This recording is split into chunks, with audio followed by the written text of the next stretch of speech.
Billiard. I got so much motherfucking design on right now. Break it down, bring it back, make it clap. I got 3 old thoughts, new block, where that thing. Bitches on my line, and you know they kinda strap. Hold up, what it not, 45, scope it cash like, whoa. High fucking with these hoes up. Bismillahirrahmanirrahim. Assalamualaikum warahmatullahi wabarakatuh. Perkenalkan, nama saya Dina Nurlia Fajar selaku moderator dari kelompok 2 Komunikasi dan Negosiasi Bisnis dari kelas MN20G. Di sini kami akan mempresentasikan proposal bisnis yang berjudul Usaha Makanan Ringan Samosa Bonanza. Sebelumnya saya akan memperkenalkan anggota dari kelompok 2. Yang pertama ada Dede Wahyudin, yang kedua ada Dika Septiani Dewi, yang ketiga ada saya sendiri, dan yang keempat ada Nurul Fadilah. Untuk pemateri pertama akan saya berikan kepada Dika Septiani. Saya Dika Septiani Dewi, saya akan menjelaskan profil usaha. Jenis usaha yang dikelola yaitu bergerak di bidang makanan, yaitu pembuatan samosa bonanza. Kami memilih usaha di bidang ini karena usaha ini disesuaikan dengan kebutuhan dan dengan skill yang kami punya, serta memiliki faktor pendukung yang memadai untuk mengembangkan usaha ini. Visi dan misi kami yaitu ada visi untuk memberikan inovasi dan sensasi baru agar semakin digemari dan dicintai oleh seluruh masyarakat penikmat samosa. Dan untuk misinya sendiri yaitu yang pertama ada selalu memberikan inovasi secara terus-menerus terhadap samosa. Yang kedua, selalu memberikan keputusan konsumsi terhadap kualitas dan cita-cita produk samosa. Dan yang ketiga, ada selalu melayani dengan sepenuh hati setiap keinginan dan kebutuhan seluruh pelanggan. Tujuan usaha Samosa Bonanza ini yaitu yang pertama untuk mengembangkan ide kreativitas dan inovasi. Yang kedua yaitu untuk mencari peluang bisnis melalui kegiatan berwirausaha. Yang ketiga ada menambah pengalaman berwirausaha bagi pemula. Yang terakhir yaitu ada menarik minat agar semua mahasiswa atau mahasiswi lainnya bisa mengembangkan diri di bidang kewirausahaan. Di sini ada struktur organisasi. Yang pertama yaitu ada CEO, di mana yaitu tugas CEO adalah bertanggung jawab untuk mengembangkan, membuat strategi bisnis perusahaan dan menentukan arah perusahaan agar bisa terus untung. Dan yang kedua yaitu ada bagian keuangan.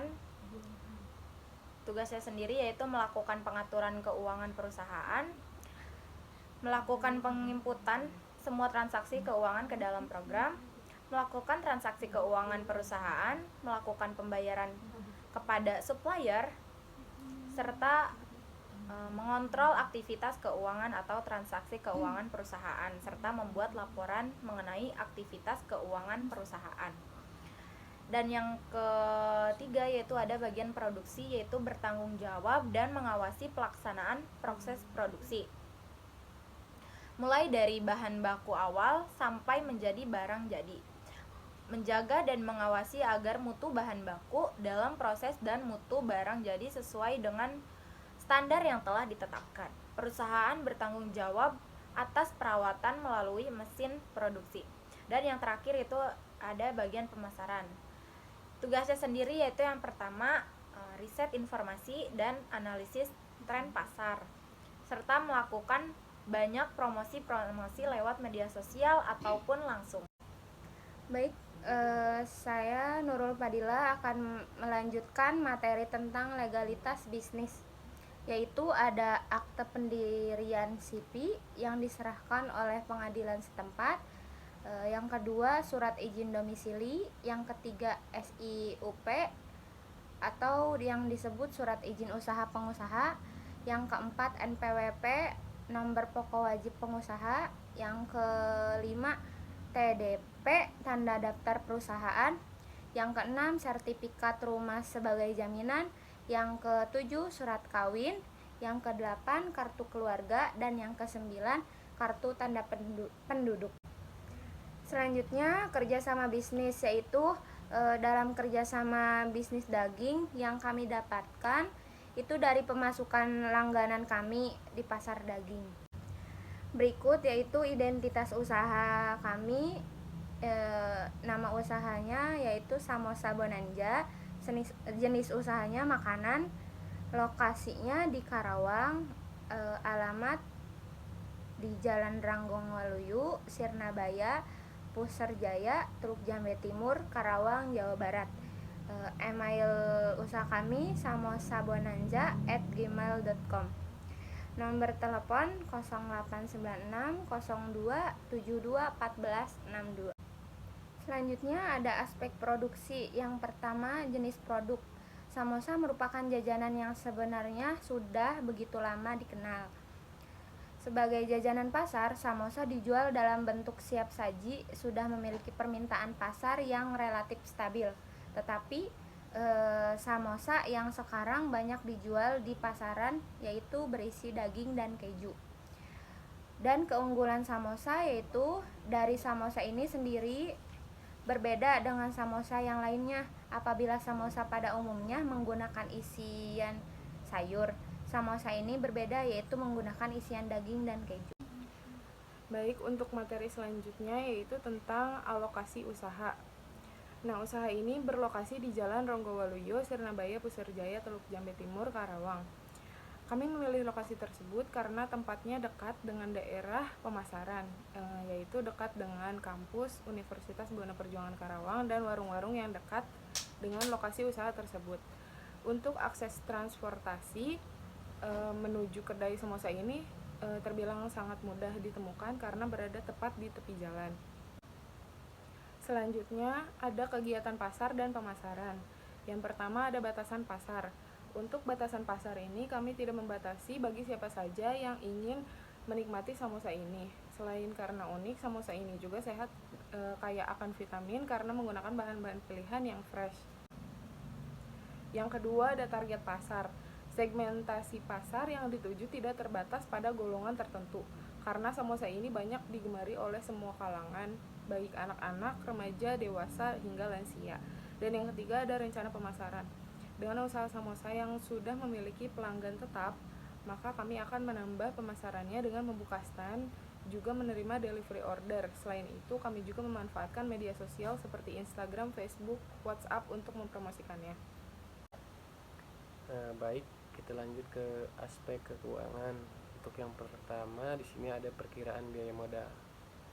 Nah, di sini bisa kita lihat ada gaji karyawan yang terdiri dari akuntan satu orang yaitu 4.300.000, administrasi 2 orang 8.600.000, cleaning service satu orang 4.300.000, kasir satu orang 4.300.000, dan tukang masak 5 orang 21.500.000. Untuk refill gas LPG 12 kg itu 2 kali 140, berarti total 250.000. Untuk listrik dan internet 450.000. Tinwell atau packaging di sini ada 250 dikali 2.000, jadi total 500.000.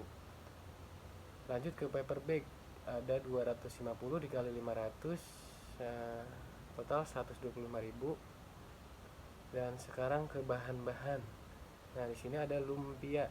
Untuk lumpia ada 2.500 dikali 160, jadi total 400. Ada daging cincang 5,5 kali 120.000 itu 660.000. Lanjut ke bawang bombay 15 kali 25.000, total 375.000. Nah, untuk ke cabai hijau 7,5 kali 30.000, yaitu 225.000. Bumbu gulai basah dan kering ini ada 15 kali 8.000, jadi total 120.000. Coklat 4 kali 70 2.500, total 290.000. Keju 4 kali 55.000, total 220. Minyak goreng 30 kali 13.000, total 390.000. Garam 1 kali 10.000, yaitu 10.000. Dan yang terakhir ada jadi total peralatan di sini ada 2.720.000. Terus ada bensin motor 150.000 dan penyusutan 3.705.500 rupiah.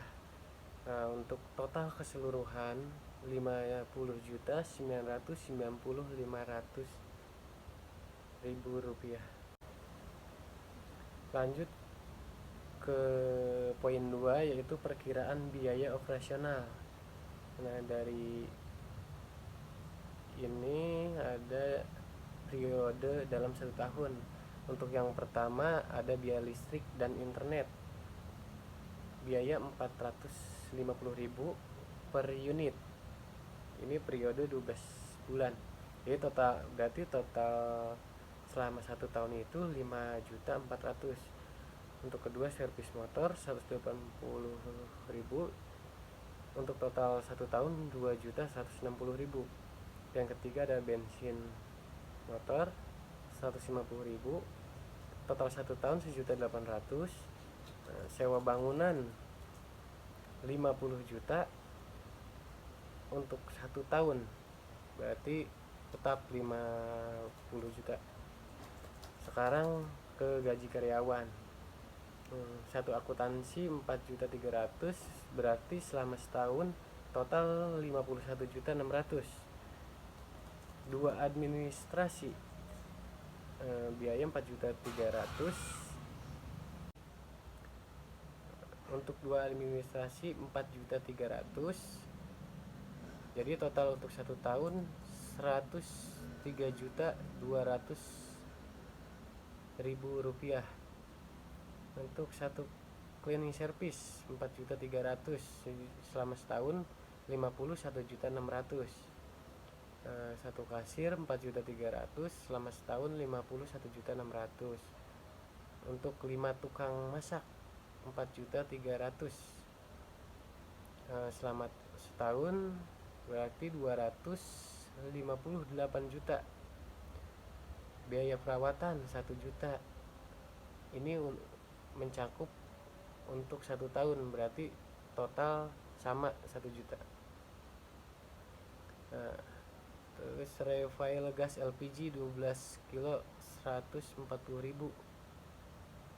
Unit 2 untuk 1 tahun 3.360.000. Total biaya administrasi umum jadi 579.720.000 rupiah. Lanjut ke poin 3, di sini ada analisis profitabilitas dari nilai aliran kas bersih. Di sini ada 228.467.47.50.75 rupiah. Total investasi 119.228.333 rupiah. Probability index nilai aliran kas bersih investasi. Nah, di sini ada berarti 228.467.478 rupiah itu dibagi 119.228.333 rupiah itu berarti 1,92. Untuk break even point atau BEP yang pertama di BEP unit di sini 574.760.000 rupiah dibagi 40 diambil 344, jadi hasilnya 14.494 rupiah.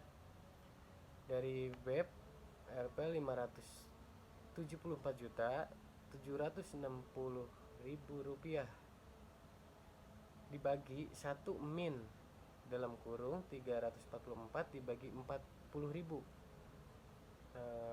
Hasilnya 579.745.814 rupiah.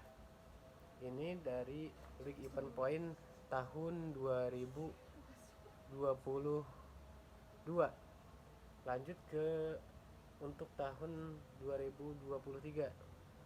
Di sini BEP unit 574.760.000 rupiah dibagi 42.000 rupiah diambil 287, hasilnya 13.779.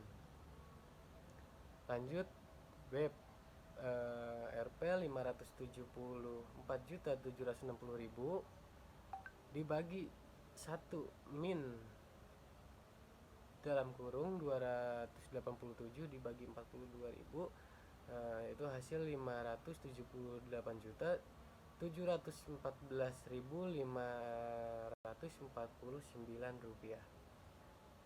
Lanjut ke Break Even Point ke yang tahun 2024 dari BEP unit. Di sini 574.760.000 dibagi 4.100 diambil 239, hasilnya 13.104 rupiah. Untuk BEP RP 574.760 dibagi 1 min dalam kurung 239 dibagi 44.100, total 577.891.886 rupiah. Nah, itu tadi pemaparan dari aspek keuangan. Sekian pembahasan dari aspek keuangan sekaligus presentasi dari kelompok kami. Mohon maaf jika ada kesalahan dan kekurangan dari kelompok kami. Ihdinas siratal mustaqim, wallahul muwaffiq ila aqwamit thoriq. Wassalamualaikum warahmatullahi wabarakatuh.